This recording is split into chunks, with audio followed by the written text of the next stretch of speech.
दरोड़े की मार, खाने को चोकर की रोटी और दिन रात लगातार काम, ना नींद ना आराम, यही जिंदगी जी रहे थे गरीब मजबूर मजदूर।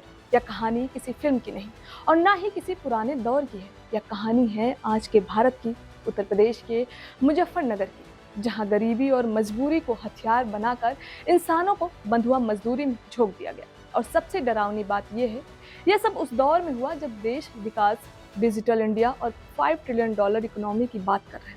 क्या आपने कभी सोचा है कि आज के समय में भी कोई इंसान इंसान नहीं बल्कि कैदी बनकर जी सकता है? नमस्कार, आप देख रहे हैं आरएन टीवी नेशनल। मैं हूं आपके साथ प्रज्ञा पांडे। मुजफ्फरनगर के मांडी गांव में एक दोना पत्तल बनाने की फैक्ट्री में मजदूरों की जरूरत थी। आरोप है कि फैक्ट्री मालिक अंकित बलियान और उसके दलाल गरीब और मजबूर लोगों को 10 से 12 हजार रुपए की महीने की सैलरी का लालच देकर वहां लाते थे। कहा जाता था अच्छा खाना मिलेगा, पैसे मिलेंगे, बेहतर जिंदगी मिलेगी, लेकिन हकीकत इसके बिल्कुल उलट थी। जानते हैं कि एक कैद का जाल बुना कैसे जाता था। फैक्ट्री में पहुंचते ही मजदूरों से कथित तौर पर उनका मोबाइल और पहचान पत्र छीन लिया जाता था ताकि वे बाहर किसी से संपर्क ना कर सके। इसके बाद शुरू होता था लंबे काम के घंटे, कम नींद और लगातार की निगरानी। आरोप है कि मजदूरों से सुबह 4 बजे से रात 12 बजे तक काम करवाया जाता था। सोने के लिए सिर्फ 2 से 3 घंटे दिए जाते थे। मेरा नाम रामू है जी। रामू, बताइए, आपको फिलहाल पुलिस ने तो बंधन मुक्त करा ही दिया जी। क्या कहेंगे? आपको कितने समय के पैसे? हमें वहाँ सर दो महीना 20 दिन हो गया है वहाँ पे काम करते करते। सर पैसा ऐसा कुछ नहीं मिल पाया है। पुलिस का इतना बहुत बहुत धन्यवाद सर, एसओ साहब का, सीओ साहब का, सब बहुत मेहरबानी है सर। इनने हमारे को छुटकारा दिया है। वहाँ बंधन बना के रखा था पैसों का सर, कुछ न कुछ हमें घर तक का पहुँचाने का करवा दें सर, यही बहुत है। पुलिस ने हमें नई जिंदगी ला के दी है सर। बहुत बहुत पुलिस का मेहरबानी है सर। उनको हम कपड़े दिए, अच्छा खाने को दिया सर, थोड़ा इंसान जैसा बना के हमें रखा है सर।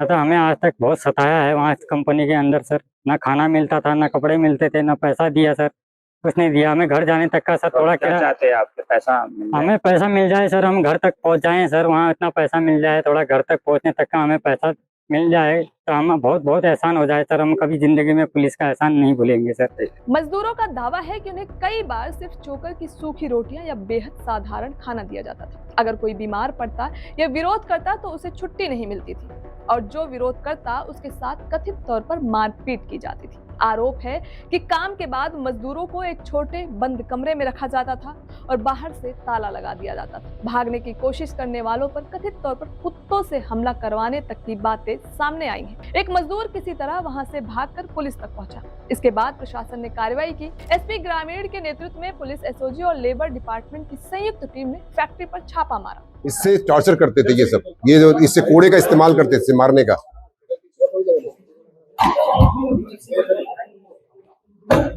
ये सब चीजें मजदूरों का रेस्क्यू। छापेमारी में अलग अलग राज्यों के करीब 12 मजदूरों को रेस्क्यू किया गया, जिनमें कुछ नाबालिग भी थे। मजदूरों के शरीर पर चोटों के निशान मिले और कई बेहद कमजोर हालत में भी पाए गए।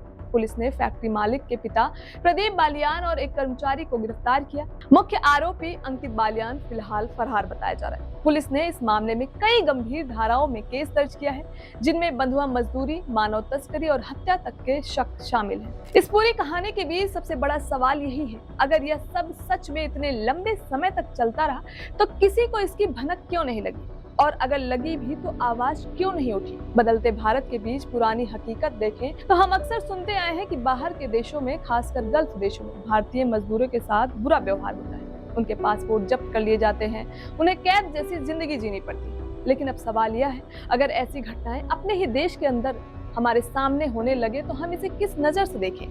सबसे चौंकाने वाली बात यही है, मजदूरों के पास मोबाइल नहीं था, परिवारों को संपर्क नहीं था, महीनों तक कोई खबर नहीं आई। क्या उनके घर वालों को कभी चिंता नहीं हुई, या फिर उन्हें भी यह लगा कि वे कहीं और काम कर रहे होंगे? यहाँ पर प्रशासन की भूमिका पर भी कई सवाल खड़े करता है। इतनी बड़ी घटना इतने लंबे समय तक चलना यह सवाल खड़ा करता है कि क्या पुलिस और प्रशासन की नजर से यह सब छुपा रहा, या वही उत्तर प्रदेश है जहां आए दिन सख्त कार्रवाई होती है, बुलडोजर एक्शन और एनकाउंटर की चर्चा होती रहती है। तो फिर इस तरह की घटनाएं कैसे पनप जाती हैं? इस पूरी कहानी का सबसे दर्दनाक पहलू यह है कि गरीबी को हथियार बनाया गया, मजबूरी को जंजीर बनाया गया, लोगों को काम का सपना दिखाकर ऐसी जगह पहुंचाया गया जहां कथित तौर पर उनकी जिंदगी ही कैद बन गई। यह कहानी सिर्फ एक फैक्ट्री की नहीं, यह उस दर्द की कहानी है जहां गरीबों को मजबूरी नहीं, एक जंजीर बना दिया गया। कुछ मजदूर आज आजाद हैं, लेकिन कुछ सवाल अभी भी कैद हैं। कभी हम अपने बुजुर्गों से सुनते थे कि बंधुआ मजदूरी और गुलामी का दौर इतिहास की बात, लेकिन आज जब भारत $5 ट्रिलियन की अर्थव्यवस्था बनने की बात करते हैं, तब मुजफ्फरनगर जैसी घटनाएं हमें सोचने पर मजबूर कर देती हैं कि क्या वाकई बदलाव हुआ है।